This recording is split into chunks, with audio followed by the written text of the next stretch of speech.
Asia ఖండంలోనే అతిపెద్ద రెండవ జాతరగా పేరుగాంచిన కేస్లాపూర్ నాగోబా జాతర శుక్రవారం అర్ధరాత్రి మెస్రం వంశీయుల సాంప్రదాయ పూజలతో ఘనంగా ప్రారంభమైంది.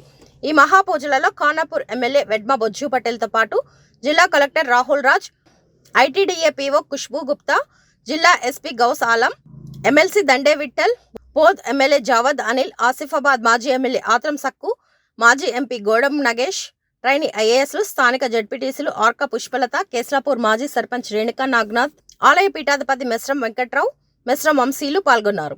ఈ సందర్భంగా వారందరూ నాగోబాను దర్శించుకొని ప్రత్యేక పూజలు నిర్వహించారు. అనంతరం నాగోబా సన్నిధిలో మెస్రం వంశీయులు ప్రజాప్రతినిధులతో పాటు అధికారులను శాల్వాతో సత్కరించి నాగోబా చిత్రపటాన్ని అందించారు. ఎమ్మెల్యే వెడ్మ బొజ్జు పటేల్ మాట్లాడుతూ కేస్లాపూర్ నాగోబా జాతర ఆదివాసీల అతిపెద్ద జాతర అని పేర్కొన్నారు. ప్రభుత్వ పరంగా నాగోబా ఆలయాన్ని అన్ని రకాలుగా అభివృద్ధి చేయడానికి కృషి చేస్తామన్నారు. ప్రభుత్వ పరంగా నాగోబా జాతరకు వచ్చే భక్తులకు ఇబ్బందులు లేకుండా ఉండేందుకు అన్ని రకాలుగా ఏర్పాట్లు చేయడం జరిగిందన్నారు. ఈ నెల 12న నాగోబా దర్బార్కు దేవాదాయ శాఖ మంత్రి కొండా సురేఖ, పంచాయతీరాజ్ శాఖ మంత్రి సీతక్కలతో పాటు పలువురు మంత్రులు వస్తారని తెలిపారు.